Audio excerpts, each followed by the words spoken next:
they are now. I would add, I'm glad you brought up the endowments because I forgot one of the, obviously, when we think of Wall Street, we always think of Manhattan, Lower Manhattan, and New York, but it's really the proliferation of West Coast firms. So the family offices, which obviously we lost Pascal to a family office in private equity, and the endowments, there were really only a handful of endowments, like even Caltech only had 3 people in the 1990s when we did this before. Now they have a staff of close to 10. But UCLA obviously just started their own endowment. We're going to see a proliferation of the UCs creating endowments away from UC Regents. USC created their endowment for the first time. They hired the CIO from LA County. UCLA just started it, so they have a staff of 1. So we'll see if those offices build out. That'll be more regional competition here in California. Another example would be the Getty Foundation that didn't have a CIO in 1990 when we started it. Now they've got Jim Williams and a staff. So you can see how offices out here on the West Coast are going to be more competitive for our talent. Anything else, Ms. Hendricks? Good. Okay. Mr. Reyes? But with that, Chris, join us. But, given the examples you're giving us, Chris, are some of the folks who are leaving to go work for the endowments or to go work for the family outfits, are they working because you sell to the strengths? Oh, look, CalSTRS, we're good. You get to play in this area. And if I'm a family or money management, I'm going to recruit some of your folks. I'm going to go to Margo and say, Margo, you get to be the one. You get to be so the compensation aside, they're also selling to that strength. You're not. Yes, the compensation is. That's a point. The people that we've lost have tended to go to similar positions, not necessarily to a CIO position, but to be running private equity. In Pascal's case, it was actually a 3 times multiple of his current salary here. So when we lose people to there, they, as you can see by the asset chart, they suddenly manage just tiny fractions of what they managed before. But those cases, we can't touch the compensation package. So let me ask, Chris, when the time comes for you to replace Ms. Taniguchi and you go out to the market and you are apart in salaries and you just can't compete with what people are expecting or wanting, do you feel comfortable enough to come back to the board and say, I'm not competitive? I mean, it seems to me that would be a good time for us to know that we are out of sync. Way out of sync. I mean, it seems to me that we've always been open. When you propose to elevate some of your folks and make co-director positions, I think the board was receptive in some of that. And so I guess the sort of my question is, if you were to have, or as you're having difficulty recruiting, I don't think that we need to wait till the November time to talk about compensation. I think it would be an issue that the board would be willing to entertain at that time. Yeah, as I said, it's a matter to be proactive or wait to see those things occur. I understand. It's your call. Ms. Hendricks? So I would just say, Pedro, in response to what you're saying is, I guess I would like to be proactive, and I mean, maybe what you're saying would be proactive enough. I guess that's the question, is would it be proactive enough to have Chris come back and say, hey, I'm having a tough time. Next month we make a decision on compensation. I guess I would like to have it be I'd like to think about this in a longer term than just a month or 2, or, do you know what I'm saying? Does that make sense? But it's, in terms of being proactive, I think about that like for hiring in the next couple of years, not. So. If you're being proactive, I mean, I go back to this chart. I mean, I know Chris is sitting here, but if you're being proactive, this is Appendix 5 is basically saying, this is the bids right now for Chris's job. I mean, he knows it, and this is the numbers. When Dave Swenson is ill and they replace her, they do a search, I mean, they got it.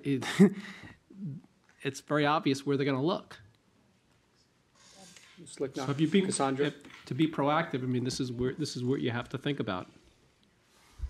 Also, without having the salary ranges and the comparisons of the institutions that you want to be competing or recruiting from, you're going to be excluding those candidate pools right up front. They're not going to be in the pool to know whether or not there are some highly talented people that you would consider, because they wouldn't compete if that's what they're looking for in those salary ranges. They would be excluded right off the bat. Some of the committee members have expressed an interest in staying with the current comparative group. What impact would it have if the percentages in the comparative group were modified to either increase the, say, for example, increase the percentage of the comparative group from 67% to 80%, and from the private sector from 33 to 20? So Appendix 6 would show the different alternatives. So again, to Mr. Reyes's point, that one of the benefits, as we noted, of the existing groups are they're broad and deep, so that they won't have the potential volatility of a smaller group. That's another way to stay within the current framework and be proactive in terms of recruiting threat. Okay. Any other committee members before I go to Mr. Mr. Rosenstiel, I'm going to take people on the committee first and then come back to you. So if you could just buzz out, let me get Grant, Mr. Boykin. Click on his name first. Thanks. So let me just ask, if you looked at a 50-50 mix, you would use the same firms in the market survey, it's just a different weighting, is that right? So, one option would be to do the survey and include the analysis, both of the different weightings. Right. That's for information purposes, not necessarily to constrain your decision. Would you just repeat that for a Yeah. second? I'll catch Just, so your question, Harry, was about what would it look like if we went with a different private-public mix? Right. And his appendix showed, and so I was just wondering if we do the analysis with the same groups that we would use with the 67-33, but since we're using those same groups anyway, could the market analysis, the salary survey, include both mixes, the 67-33 and the 50-50? So We with would have that, two sets of right, ranges. so with that suggestion, if that was a place where we were able to come to some consensus on today in terms of direction, it might require us to actually look at that in February and then have Mr. Barnett come back in April. So anyway, so this is just a thought. If that's what we were to do, it might require us to get that data and then digest it and discuss it at a February meeting. Anything else, Mr. Morgan? Okay, Mr. Rosenstiel, you're. Yep. Yeah.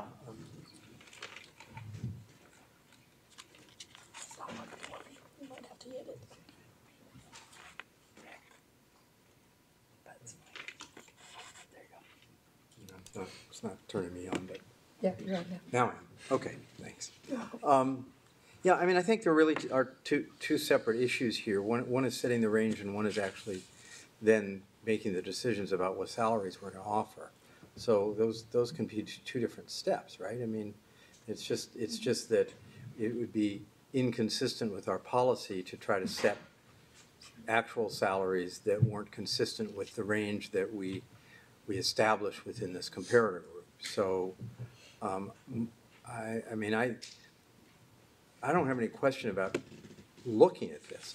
My question is, why change it? Not why look at it, but why change it?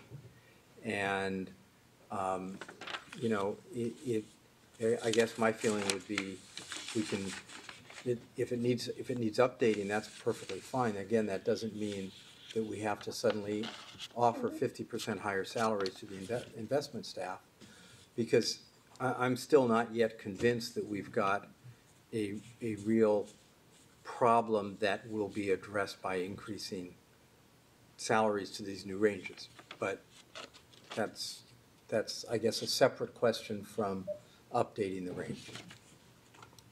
Ms. Hendricks? But if I'm reading this correctly, I just want to make sure I'm seeing this correctly, that if we actually did move or consider moving from, let me make sure I'm looking at this right. If we move to like a 75 public, 25% private, right now we're in the 67-33, correct? Right. The salaries are actually going down a little bit, correct? Am I seeing that correctly? If we moved to a 75-25? On the slide, Yeah. if you move, That's- if you move to more, if you move to, the greater the public weighting, the lower the salaries and the lower the total comp. Mr. Keely's suggestion of maybe an 80-20 or something like that, it would be 80 public, right? I'm not suggesting, I just I gave it know. as an example An of example, what- exactly. Okay, I just wanted to make sure I was looking at that. The salaries would go down. Okay, I'm good. Any other questions or comments? It's clear that there's some different views on the direction from the committee members that we want to head in. Mr. Reyes? I want to clarify a point. On your appendix six, which is the back page here, on the spread that you have that, is that with your recommended list of public and private entities, or is that within what we have right now? They're using the current group. Okay, thank you. So we need to give direction to Mr. Barnett, and the direction is, one of the options is we keep the comparative group as it currently is. Essentially, status quo is okay, that we're not concerned about future recruitment. We're not necessarily concerned about losing folks. The groups that we're comparing ourselves with are appropriate. The second choice is to change the comparative group. That would eliminate the private companies and look at leading institutional investors from around the globe. And the third would be a modified percentage. And in terms of timing and process, we're not actually asking for a decision. What Mr. Barnett would do is his firm would go out and do the study and then come back to us and show us what those numbers would look like. Go ahead. Yeah, I'm just gonna go back to also, can I readdress Mr. Rosensteel's earlier question? If we look at Appendix 4, the reason, another reason for, again, saying that if I were in your shoes, wanting to be proactive, wanting to think about the future, wanting to take risk off the table for my top people, given that, and in context of spending 1 basis point in total on all of them together. If I viewed these, if I look at this list here and I said, these are really organizations that when I think about my people, these are all places, you again, not to personalize this, these are all places that you'd say, well, Chris could maybe take a job at one of these places. This is not South Dakota. These are the places that my people would actually go to, and these are the places that I would actually look to when I would hire someone. And if I'm in the risk mitigation business, we're just saying, well, this is how much these organizations pay. If the committee looks at the numbers, and maybe we should have shared this with you without looking at the numbers, and then you would have looked at it without saying, well, it's more higher or lower. But when you look at this list and you say, well, this is what these organizations pay, you just have to know that you're just accepting that risk. And if is that risk that you really wish to take? If this is a personal view, if I were in your shoes, it wouldn't be risk that I would take at 1 basis point. So it's McLaughlin's recommendation to make the change in the In the comparative. context of that, these are credible competitors for your people, and in the context of your size and complexity, and in the context of cost, and in the context of succession, I would think absolutely. But ballpark, if we give a 25% increase, we're still within 1 basis point. I'm saying it's exactly. Using numbers. But I'm looking at this list and saying, these are places that would, when they need a search done, they're gonna look here. And you just have to say, okay, we don't want to adjust it, and that's a status quo position is fine, but I'm maybe looking at this from a very commercial perspective and from a risk mitigation perspective and a proactive perspective. These are the competitors. South Dakota is not a competitor And with all due respect, Chris, BlackRock is not looking to hire Chris to be their CIO. It's not right, nor does, let's pick a small asset management firm that's in the list. These are the competitors. Any other questions or comments from committee members? I think we'd see if we can get some direction. So I understand the unpleasant, Mr. Chair, if I may. I think you.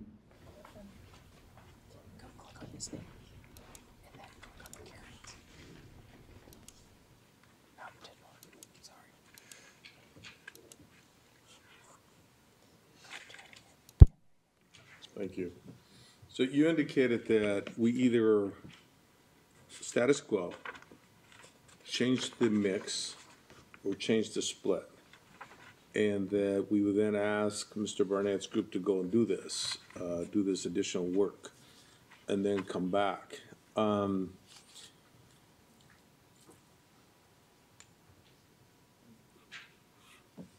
some degree, I mean, we could theoretically say, go do all three and see what the numbers lie. Or we can do one of them and see what the numbers lie. I think what kind of keeps in my mind is that if we're going to do risk mitigation, I think we can go as high as across the board a 40% salary increase. And to try to, I'm being facetious here, of course. A 40% increase, and we can still argue that we're still under the, close to the 1 basis point of entire assets. So that to me is not a good argument that we need to go out and do salary increases so that we mitigate the risk of somebody else coming after our staff. I think we have very, very effective staff. I appreciate the work our staff does, and I want to compensate them appropriately. But that's sort of the push and pull that has to occur, right? That we want to make sure that they get compensated for what they do, but we also can't just write checks and risk avoidance, because in some cases we're going to lose people regardless. I think Chris pointed out that half the folks we lost was to retirement. And had we given them more money, they may have delayed their retirement for another year, but it still would have been inevitable. We would have still lost them. So I guess for this board member, I think it's been clear that I'm sort of supportive of status quo. I haven't quite heard an argument that makes us have to change either the composition of who's in the mix nor the split. Sounds like a motion. Is there a second for that motion? Second. Okay, it's been moved and seconded that the competitive group remain the same. Any additional questions, comments on that?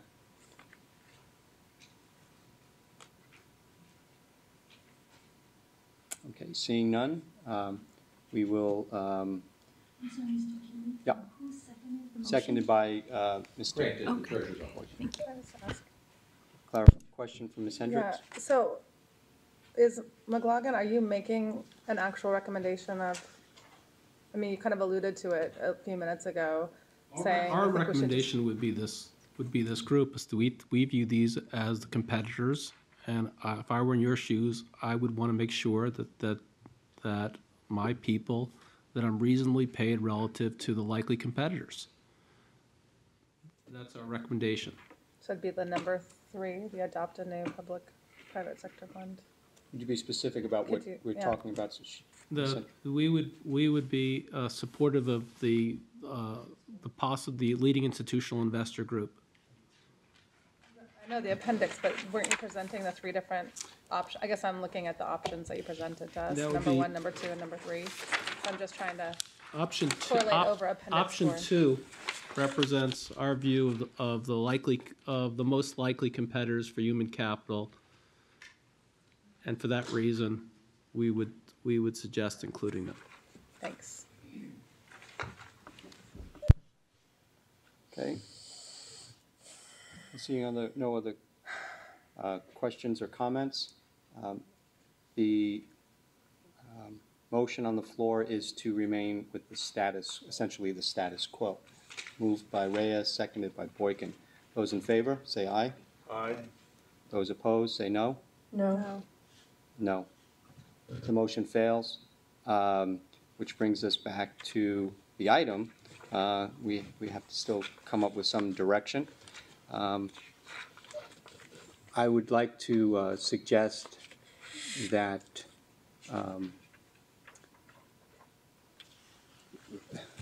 Mr. Barnett,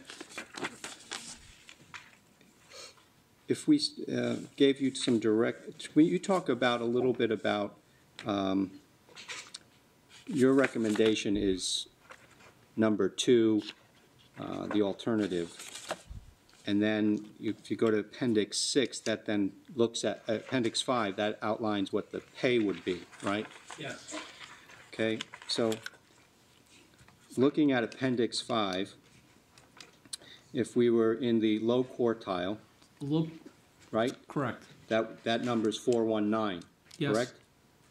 Currently, moving left across that document, the current comparative group, the 67.33%, the median is 367. So it's not as if we're moving from 367, we haven't made the decision on what we would go to. We're just saying, we think that your recommendation to us is that the comparative group would be more accurate in terms of recruiting talent and where our talent would go to, aligned with our values and our system. By moving, you're not recommending whether or not we're in the low quartile, medium right. quartile, and how that would be implemented. Yeah, Mr. Kiley, we'd be hard pressed to say that you would take pay and go from X to 2X. And we would not make that recommendation. We believe that this is the right comparator group. You may choose to say, given where we are, given that it's a transition, given that it's new, we say that we would aspire to target our pay towards the low quartile of that comparator group and reassess that position over time based upon experience. So as we're looking at this, not solely, I'm trying not to look at this completely in isolation, but I'm also trying to look at it in terms of other strategic conversations that the organization is having relative to assets potentially coming in-house,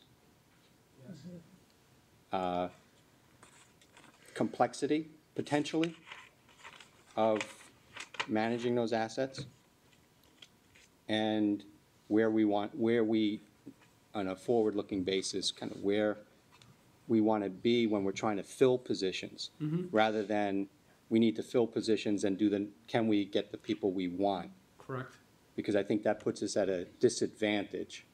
I think there's a lot of research that shows that. And in any event, so I'm trying not to look at it in isolation. Let me go again, Mr. Rosenstiel. I'm going to get to you, but I'm going to get the committee members first.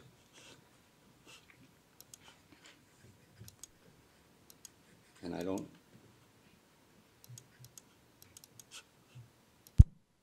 Ms. Dillon. Ms. Barnett, I think that you've convinced me, at least, that the leading institutional investors ought to be the comparator group, the comments from Chris and yourself. So I would like to move option 2.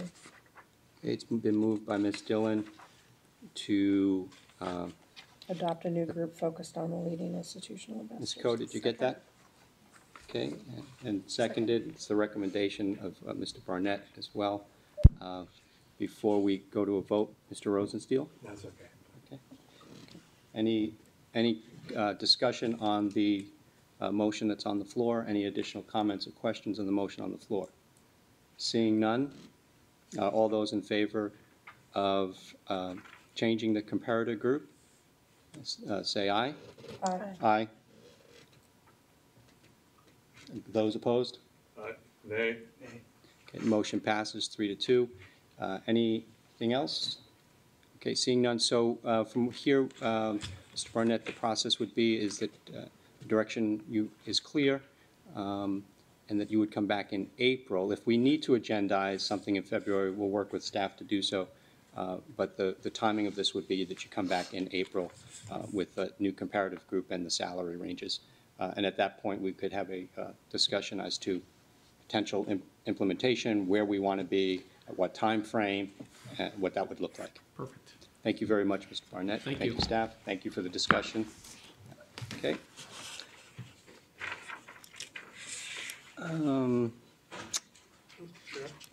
Mr. Reyes.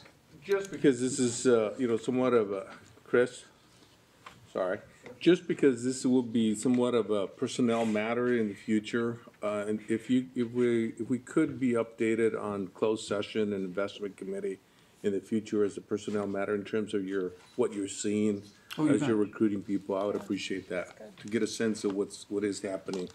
Sure. If you would. We actually keep a tally of every year, all the way back to 2000, of who we've lost, where we usually lose them. We do a survey with them of their salary they're leaving to, and then we can update you on all of our recruitments. And we can do that in a nice little quick sheet every time. Thank you, appreciate it. Okay, thank you, Mr. Reyes. Item number 3 is the approval of the minutes of the September 6th. I'll entertain a motion to approve. Moved and seconded to approve the minutes. All those in favor? Aye. Okay, opposed? Thank you. Item 4 is the incentive compensation for 2011-12 disclosure. Cassandra? Yeah, item 4 is the disclosure of the incentive awards that were paid in the 11-12 fiscal year. It is a consent item and for information if there's any questions. Questions, comments? Okay. Okay, all those in favor, say aye. It's, No, it's consent. it's That's just- just consent, thank you. All right. Item number 5, the HR report. Anything, Cassandra? No. Thank you. Item 6 is information requests. Were there any information requests from committee members? just from Chris's. What, and could you repeat what it was, Ms. Coe, please? Mr. Reyes requested that Mr. Ailman in closed session report on investment personnel matters. Appreciate that, thank you. The draft agenda for the next committee meeting is included, and it's for April. And that is when the major item on that is just the direction we gave to Mr. Barnett from McLaughlin to come back with the new comparative group and the salary ranges and what that would look like. Anything else on that agenda that anyone has a question about or comments? Mr. Chair, Yes. my request for closed session matter, and I'll defer to our attorneys to determine whether or not that would be an appropriate issue to raise and how to format it. Right, and is that for the investment committee or for a Investment committee. Yeah, I actually, I plan on speaking with Mr. Bartow about that as well. Okay. I mentioned to our CIO that if appropriate, I'd like to have a standing item on the agenda on the investment committee that would be closed session for the investment committee members only, but we wanted to get some clarification from our general counsel as to the appropriateness. Thank you. So seeing no other questions about the draft agenda, anyone from the public have questions, want to make a comment? Seeing none, I'll entertain a motion to adjourn. So moved. Second. It's been moved and second to adjourn. We're adjourned. Thank you for a good meeting. Appreciate it.